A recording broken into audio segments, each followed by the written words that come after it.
Dewan Pimpinan Pusat Partai Demokrasi Indonesia Perjuangan siang tadi mengunjungi kantor Pusat Partai Persatuan Pembangunan. Kunjungan PDIP guna membahas lanjutan kerjasama antara kedua partai jelang pemilihan presiden 2024. Kita akan langsung bahasnya bersama dengan analis politik sekaligus Direktur Eksekutif Poltreking Indonesia, Hanta Yuda. Mas Hanta, selamat sore.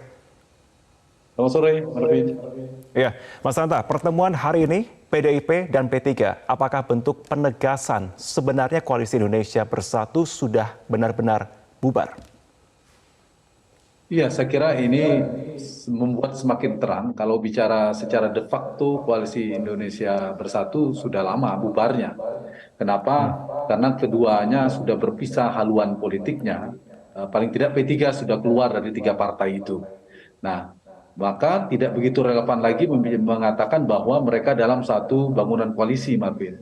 Ditambah lagi potensi ketika P3 sudah mengusung Ganjar Pranowo, sementara PAN dan Golkar sampai saat ini belum menentukan, bahkan ada potensi akan berbeda dukungan terhadap Capres, maka ini saya kira tidak terlalu relevan lagi bicara tentang KIB.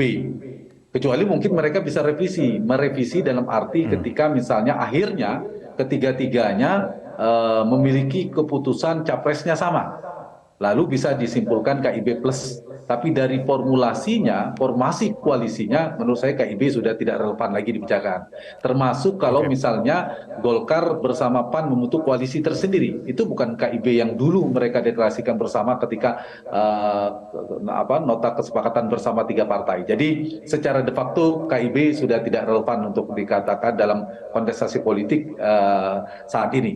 Apalagi capres yang kuat itu kan Ganjar Pranowo, Anies Baswedan, dan Prabowo Subianto. KIB tidak memiliki capres yang relevan yang memenuhi kualifikasi kuat secara elektoral. Jadi mereka mungkin akan memencar di beberapa koalisi yang berpotensi tadi, terutama di Ganjar dan Prabowo yang sekarang mereka potensi terbelahnya. Begitu, Marvin. Mas Hanta melihat pertemuan yang berlangsung hari ini, apakah PDIP tengah berupaya merebut suara kalangan tertentu? Kalau kita melihat kan dua-duanya basisnya berbeda. Ya, kalau PDIP merangkul P3 dalam rangka untuk membangun sebuah koalisi kandidasi atau pencalonan, menurut saya tidak begitu kuat ya signal yang didapat yang bisa kita tangkap. Kenapa? Karena PDI Perjuangan sudah cukup tiketnya, Marvin. Boarding pass-nya tanpa berkoalisi dengan siapapun sudah cukup. Sehingga bukan itu tujuannya. Yang dibutuhkan PDI Perjuangan lebih pada membangun sebuah formula koalisi nasionalis religius yang dalam perspektif PD Perjuangan ya, dari gambar dari warna partainya juga kelihatan kan, merah dan hijau. Jadi ingin menjadikan P3 sebagai faktor komplementer untuk melengkapi bangunan koalisinya PD Perjuangan sebagai simbol mewakili representasi dari kelompok religius, kelompok Islamis yang berbasis pada Islamis tradisionalis, yaitu kelompok NU. P3 itu dianggap menjadi sebagai sebuah simbol. Dari kekuatan P3 kita tahu tidak begitu kuat. Perolehan suaranya pun kemarin hampir tidak lolos dalam parliamentary threshold. Jadi kemungkinan yang diambil PDI Perjuangan untuk mengajak P3 adalah dalam rangka tadi memenuhi komposisi koalisi merah hijau atau nasionalis religius tadi.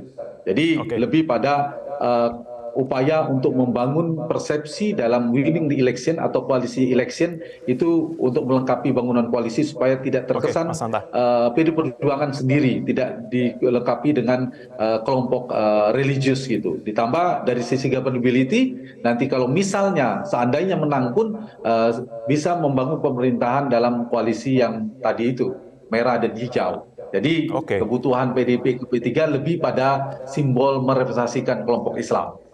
Oke, Mas Hanta, tapi sebelumnya nama Nasaruddin Umar juga sempat mencuat untuk mendampingi Ganjar. Apakah PDIP benar mencari sosok cawapres dari P3?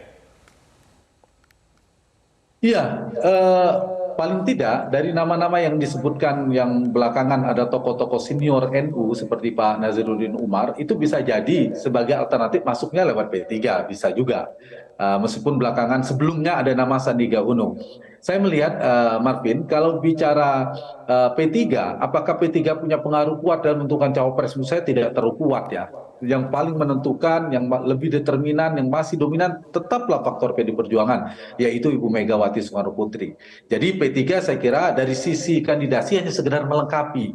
Cuma bisa saja itu dikondisikan seperti merepresentasikan kelompok Islam, merepresentasikan kekuatan politik Islam dalam hal ini NU, maka bisa masuk dari P3.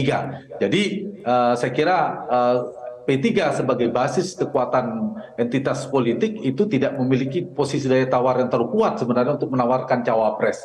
Apalagi belakangan kita tahu sebelumnya Sandi keliru juga menjadikan P3 sebagai memperkuat daya tawarnya untuk masuk dalam kandidasi cawapres, masuk dalam beberapa radar partai politik melalui P3 agak keliru. Tapi bahwa dibalik logikanya P3 dijadikan sebagai pintu atau merepresentasikan kelompok Islam oleh PD Perjuangan dan Ganjar itu sangat mungkin sekali. Jadi PD Perjuangan ya kita tahu karena partainya tidak terlalu besar ketika bergabung dengan Ganjar dan PD Perjuangan, posisi tawarnya, bobot politiknya relatif menguat. Tetapi di sisi yang sama dalam kontestasi internal koalisi, posisi tawarnya tidak begitu menentukan menurut saya. Oke, kita nantikan bagaimana untuk perjalanan juga terkait dengan jajan dan juga jajak elektabilitas yang masih terus dilakukan hingga saat ini. Terima kasih analis politik. Ya, paling tidak P3 punya peluang untuk lolos PT dengan melengket bersama dengan ini ada potensi ya, karena bergabung bersama Ganjar, bersama dengan PD Perjuangan untuk mendapatkan kotel efek ekor jas, simbiosis politik mutualisme lah bagi P3, sehingga partainya kecil kemudian diasosiasikan bagian dari Ganjar dan PD Perjuangan menjadi potensi dia mendapat ceruk dari pemilih religius, pemilih NU, pemilih Ganjar yang nasionalis ke PDIP, yang NU atau religius itu bisa dapat limpahan oleh P3 dapat dari sana. Itu dari sisi P3-nya. Sehingga dia diperhitungkan partai yang tadi tidak berpotensi lolos sekarang menjadi partai yang diperhitungkan. Itu dari sisi keuntungan dari sisi P3. Kalau dari sisi Ganjar dan PD Perjuangan tadi untuk melengkapi dari basis mewakili kelompok Islamis atau kelompok hijau tadi. Begitu, Marvin. Terima kasih Mas Hanta Yuda sudah bergabung bersama kami di Metro hari ini. Terima kasih.